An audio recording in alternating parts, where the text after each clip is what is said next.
Yeah, man, I'm super happy to be here. As you know, here on K-Hole, we bring drug experts so that we can educate our wonderful viewers on how to use drugs properly. Today we have Jack Walls, our local ketamine expert. Yeah, man, I'm such an expert on ketamine at this point, it's a miracle my liver's not shot. Well, that is just crazy. Let's move on to our first sauce. Today we'll be trying the medium sauce, not sponsored from Buffalo Wild Wings. Are you ready? Yeah, man, my brother's been training me for years. Let's go for it. Come on. Not too bad, right? No. All right, let's just get started. So, why don't you tell me a little bit about ketamine? Other than it being a great way to forget how awful the world is, ketamine degradation is one of the most unknown yet one of the most interesting metabolic pathways in the body. All right, well, what is it used for? What does it do?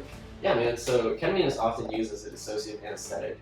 It's also administered intravenously, and the effects can be seen within less than a minute.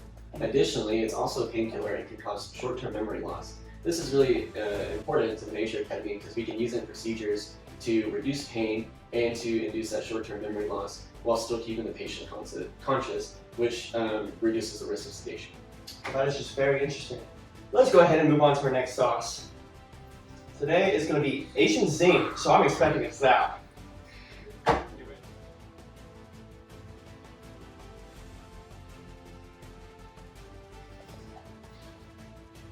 It's got a little kick to it. Pretty good. So I noticed you have cytochrome P450 written on the board. Could you tell me a little bit about that? Yeah, man. So ketamine is almost exclusively degraded in the liver by these cytochrome P450 enzymes, or CYP for short, which is what you're seeing under these arrows there. And they handle detoxification of drugs, as well as cellular metabolism and homeostasis. Some additional functions I've got written on the board as well as fatty acid metabolism, hormone regulation, and secondary metabolite synthesis. They're also responsible for up to 50% of the overall degradation of some common clinical drugs, as well as they are capable of affecting responses for drug action as well as drug resistance and metabolism. So could you just explain to me the different enzymes in ketamine degradation? Yeah, man. So ketamine degradation can honestly be simplified into two big phases. In phase one, we're converting ketamine into norketamine via the CYP3A4 enzyme, which is the main enzyme. However, that enzyme is assisted by CYP2D6 as well as CYP2C9. And the reaction they're doing is this demethylation of the nitrogen group here on ketamine to convert it into an amine group seen on norketamine. And then in the second phase, it's a little bit special. You can honestly say it's about 2 to 3 reactions. All right, the first one is going to be converting norketamine into hydroxynorketamine via the CYP2A6 enzyme. However, making dehydroxynorketamine is a little bit special because you can go about it in 2 ways. However, you're still using the same enzyme, which is that CYP2B6 enzyme that you see on the board there. So either you can do dehydroxynorketamine from norketamine via a dehydrogenation, or it can be formed from hydroxynorketamine to dehydroxynorketamine via dehydrate. That is just fascinating. Thanks, man. But unfortunately, I have to break the news. We're gonna have to step it up a notch. Going straight to mango habanero. Quite a big level of a jump there, all right? Are you ready for this? Well, it's time. Let's do it. You ready?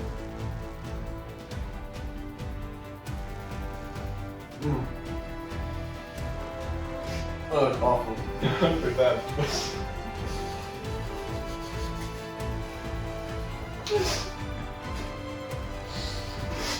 That was no bad, bro. That was no bad. Alright. I need milk. Good milk, bro. You need milk? Yeah. God. Oh, it makes it worse. Anyways, let's keep going. Keep going, alright? So, you explained to me some of these, different enzymes, but I would really like to know the overall pathway, if you could. Yeah, of course. Right, so just to reiterate what we were just talking about, ketamine going into norketamine through the CYP3A4 enzyme, and then norketamine into hydroxynorketamine through the CYP2A6 enzyme, and then the hydroxynorketamine into the dehydroxynorketamine through the CYP2B6 enzyme. So once all that degradation has happened, any of the ketamine that hasn't been integrated is going to inhibit the N-methyl D-aspartate receptors, or the NMDA receptors for short. Right, and that's what this arrow is showing there in that cutoff. So we got ketamine inhibiting those receptors, and those receptors are important and responsible for memory formation, and so that's why ketamine is able to cause that short-term memory loss, right?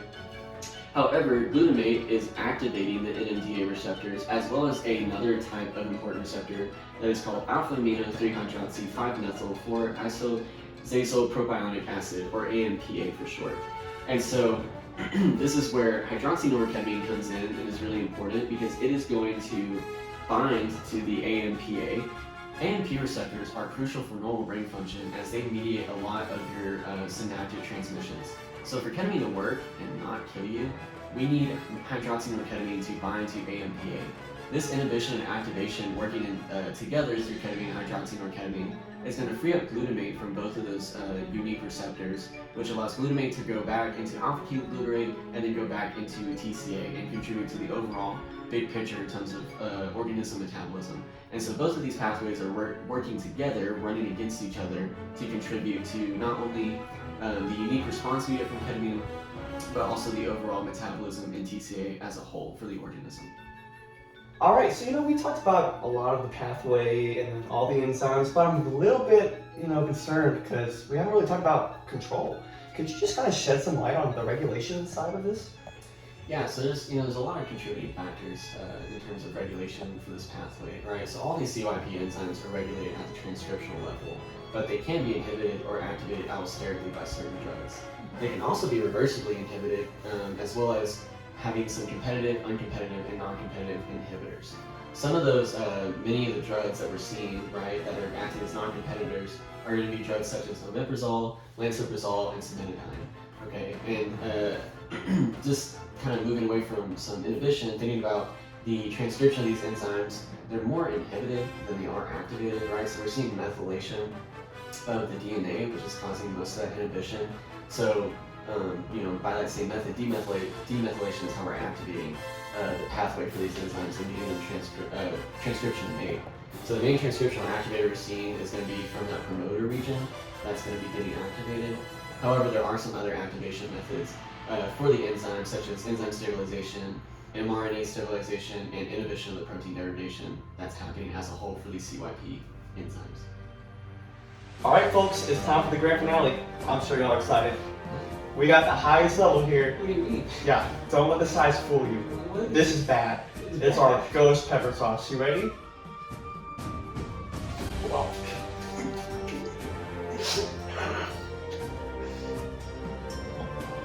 Oh, it's awful.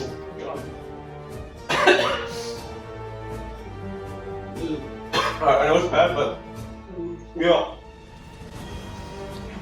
we got one more question to run through, alright? You ready? Alright, Yeah. So the only last thing I need to know is, the dangers or undesirable side effects that ketamine could cause. I'm sure a lot of the audience would like to know as well.